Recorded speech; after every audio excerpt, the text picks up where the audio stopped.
अस्सलाम वालेकुम सामईन इकराम। ये पीछे CN टावर मैं आपको दिखा रहा हूँ, और अब ये मैं दिखा रहा हूँ आपको फूल और हयात ज़िंदगी, और ये मैं दिखा रहा हूँ अब आपको शहर, डाउनटाउन और ये बुलंदियाँ। ये सब की सब चीज़ें मैंने आपको इसलिए दिखाई कि एक कामयाब ज़िंदगी के लिए, एक कामयाब इंसान के लिए लोग उसको नफ्सियात के रूह से देते हैं, और मैं आपको आज कुरान और अल्लाह ताला के इस नज़रिए से बताने की कोशिश करूँगा। मौलाना तारिक जमील साहब का आपने बयान सुना होगा एक चीज़ के बारे में, बड़ा छोटा सा क्लिप है कि जहन्नुम में लोग ज़्यादा शराब, ज़ानी इससे नहीं जाएंगे, बल्कि अपनी ज़ुबान की वजह से जाएंगे, और ज़ुबान के इस्तेमाल से लोगों के दिल आज़ारी होती है, और सबसे ज़्यादा लोग उसकी वजह से जाएंगे। लिहाजा अल्लाह ताला इंसान को, मुसलमान को अपनी ज़ुबान के कंट्रोल के बारे में कहा था, अफ़ला यतदब्बरून अफ़ला यतफ़क्करून, तुम सोचते नहीं, फ़िक्र नहीं करते, गौर नहीं करते हर चीज़ के बोलने से पहले। दिल आज़ारी ना हो, और उससे एक फ़ायदामंद तरक्याती मुआशरती तरक्की के लिए सबसे पहला जीना ये है। दूसरा, कुरान कहता है, और इसी रूह से अल्लाह ताला इंसानों को बुलंदी के मुकाम पर देखना चाहता है, एक सुपीरियर इंसान के तौर पे, कि जब तक आप किसी के बारे में जानते नहीं तो उसके बारे में कोई राय ना दें, कोई उसको ये ना बताएं कि ये बात है और ये बात है। तहकीक कर लिया करो, और ये सवाब है, इसके पीछे फ़िलासफ़ी सवाब की भी है, और दीनी तरक्की भी की भी है, और दुनियावी तरक्की की भी है। लिहाजा इसका मतलब है कि इंसान को अल्लाह ताला एक कामयाब इंसान बनाना चाहता है। तीसरी बात, जहां आपको रिएक्शन देना है, कोई बात करनी है, कोई राय देनी है, कोई किसी के बारे में कुछ कहना है, तो आप कतन वो बात ना करें जिससे आपका फ़ायदा भी हो। लोग तो कहते हैं ना, वो फ़ायदा हो तो वो बात करो। अगर आपका फ़ायदा भी हो तो किसी के बारे में बदगुमानी वाली, बदजनी वाली और बदतीनती वाली बात ना करें, अखलाकियात की बुलंदी के हिसाब से। चौथी बात, आप उस काम की तरफ बिल्कुल ना जाएं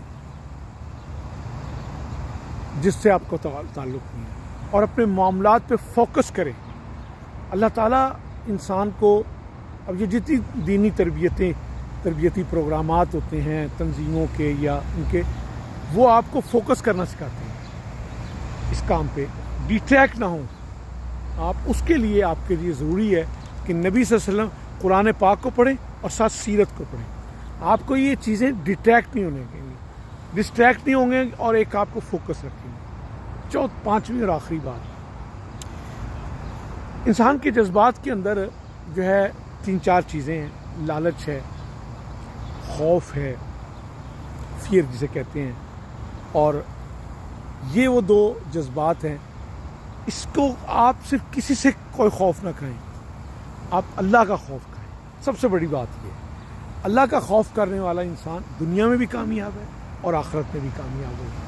उसके लिए सूरह रहमान में कहा हमने उनको 2 जन्नतें दी हैं। जो अल्लाह ताला की बात मान रहे हैं उसको 2 जन्नतें दी हैं, एक यहाँ की आफियत और आगे आफियत। ये वो चीज़ें हैं। और किसी के बारे में अगर आपकी कोई हेट, नफ़रत करना, और या किसी के बारे में अपने जज्बात को बुनियादी तौर पे, और अगर ये सारा कुछ आप करना चाहते हैं तो तन्हाई में चले जाएं, खुद से खुद एहतसाबी करें। सूरह हाशिर का रवैया, या अय्युहल्लज़ीना आमनू वत्तक़ुल्लाह वलतंज़ुर नफ़्सुम मा क़द्दमत लिग़द, अपने ऊपर जायज़ा लें, अपना जायज़ा लें, अपने गुनाहों का, उसके लिए इस्तग़फ़ार है। जब आप अपने खुद एहतसाबी करेंगे, अपना जायज़ा लेंगे, तो फिर मतलब, और ये ना समझें कि लोग आपको समझ नहीं रहे, आपको समझ रहे होते हैं।